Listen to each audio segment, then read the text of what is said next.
Lately, I've been speaking to more and more people who are stuck on really high interest rates on their mortgage and being charged a L.E.M. They've purchased properties in the peak of the market, sort of between 2020 and 2022, and now they're finding that the market's dipped a bit and they're stuck on high interest rates. If you've purchased a property with less than 20% deposit, or you're planning to purchase a property with less than 20% deposit, then today's video is for you. Just a quick note that this video is not for anyone who's looking to purchase under the Kāinga Ora first home loan scheme. In today's video, I'll be diving into what a L.E.M actually is and discussing ways that you can look to get this removed as quickly as possible. There are a few tips and tricks that you can use to help you get this removed as quickly as possible, so make sure you watch until the end so you can be fully equipped with all the knowledge that you need. As always, you can skip around the timestamps to save time. Before we get into it, I do just want to note that I completely understand that the goalpost can seem to keep moving and changing as the market fluctuates.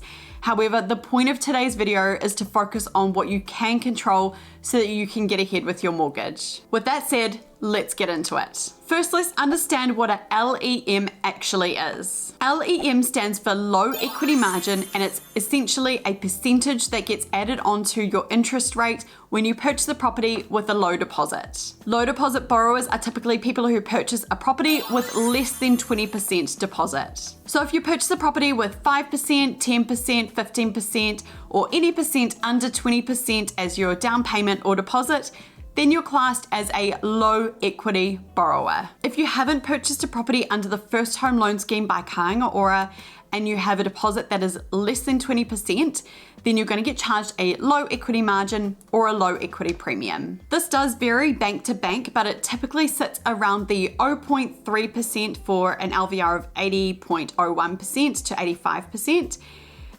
Margin of 0.75% for an LVR of 85.01 to 90%, a margin of 1.30% for the LVR of 90.01 to 95%, and around 1.50% for LVRs over 95%. So let's say, for example, that you have a 12% deposit for a property that you're looking to purchase. This means that you need to borrow 88%. So because you fall into the bracket of 85.01% to 90%, then a low equity margin of 0.75% is added to the interest rate.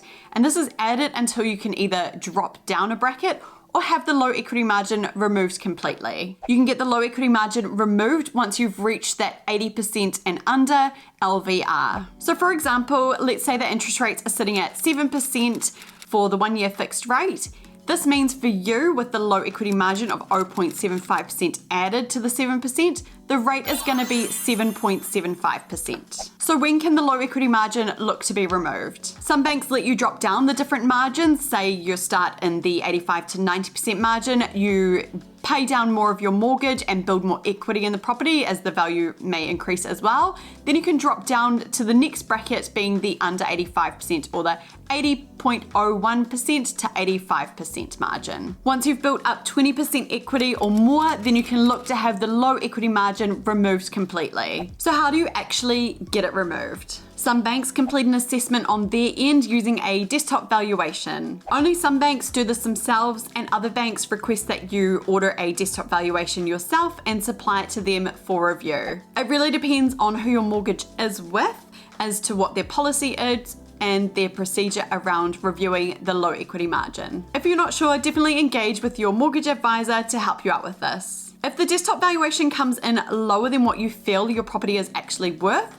then the next step would be to get a registered valuation completed. Your mortgage advisor will be able to assist you with arranging this, as they can order the registered valuation through the valuers that the banks accept valuations from. Before paying for and ordering a registered valuation, I'd recommend that you take some time to do your own research. What you could do is look at nearby sales of properties that are similar to yours and find out what they've sold for recently. They may have sold for around the kind of price where you need your property to be sitting with value-wise. Another thing that you could do is get a local real estate agent around to give you a free appraisal to see what your property is sort of worth and what it could potentially sell for.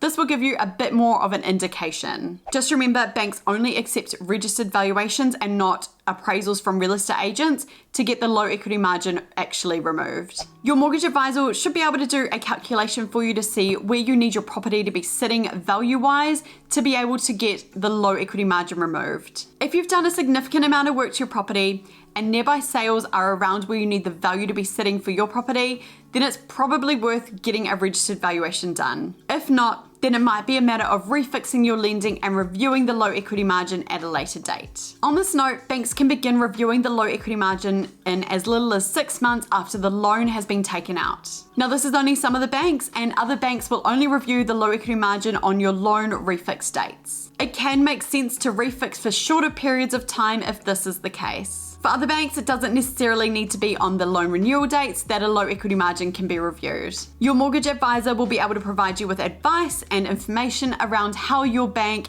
handles their low equity margins. So now let's get into some tips on how you can get the low equity margin removed sooner rather than later. You should start planning and preparing to build the equity in your property from the minute your loan settles. To do this, you need to know exactly where you're starting from and know exactly what your equity position is from when your loan settles. By knowing this, it'll help you to work out where you are and where you need to get to so that you can start to set some goals. When you know that you're going to fall into the low equity margin category, it's important that you understand this and start making a plan on how to get out of it as soon as possible. One of my favorite sayings is fail to plan, plan to fail. So your goal should be to get to 20% equity as soon as reasonably possible. Now, as I mentioned at the start of this video, I do understand that the goalpost can sometimes move with market values fluctuating a little bit. This is something that's completely out of your control, so what you need to do here is focus on what you can control. What you can control is repaying your loan to reach that 20% equity. So there are a few things that are in your control here to help you pay down your loan faster and build your equity. One way that you can do this is to opt for weekly repayments as opposed to fortnightly or monthly repayments. Now, not all banks offer weekly repayments and some only offer fortnightly or monthly. If this is the case, then you want to opt for fortnightly instead of monthly. The reason for doing this is that the way that the bank calculates and charges interest is that it's calculated daily and then added up and charged at the end of each month.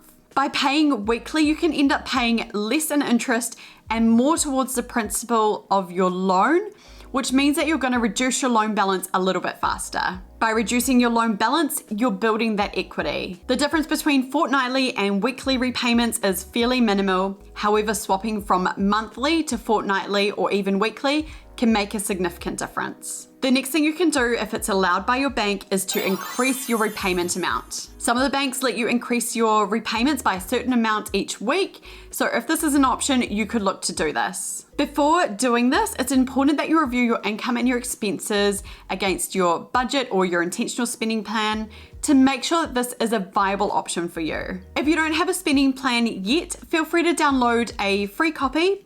This will help you to get on top of your finances, and I will link this down in the description box below. The next thing that you could look to do is save up so that you can make a lump sum repayment against your mortgage when your loan is coming up for renewal. This will help you to reduce your loan balance and also increase your equity position. Most of the lenders let you make a lump sum payment of a certain percentage of the loan's balance without any penalties or early repayment charges. If you're unsure, make sure that you talk to your mortgage advisor and get some advice around what you can do. So I guess the underlying message here is that you need to focus on all the little things that are within your control to reduce your loan balance and increase your equity position so that you can get to over that 20% equity and have those low equity margins removed. I understand how disheartening it can be to be chipping away at your loan and then having the market dip and move. It can feel like you're not making any progress at all. What you need to do is focus on what you can control, and that is paying down your loan. When you decide to buy a home with less than 20% deposit, you need to understand these risks. I wasn't a mortgage advisor until 2022, so it was sort of after this big boom happened in the property market here in New Zealand. I know that rates were low then, around 2-3%, and it was easy to get mortgages. There were a lot less restrictions in place then than there are now, and a lot of borrowers came in with low deposits. A lot of people purchased expensive homes with really low deposits. I don't know if the full risks of what they were taking on were fully explained to them back then. However, you can't dwell on the past. You just have to make a plan and move forward. If you need any help or want any advice, I'm always available for a chat, so feel free to call me or email me anytime. I hope you found this video helpful and useful. If you did, make sure you share it with someone who might need it. Thank you so much for watching. Don't forget to like and subscribe, and I'll see you in the next one.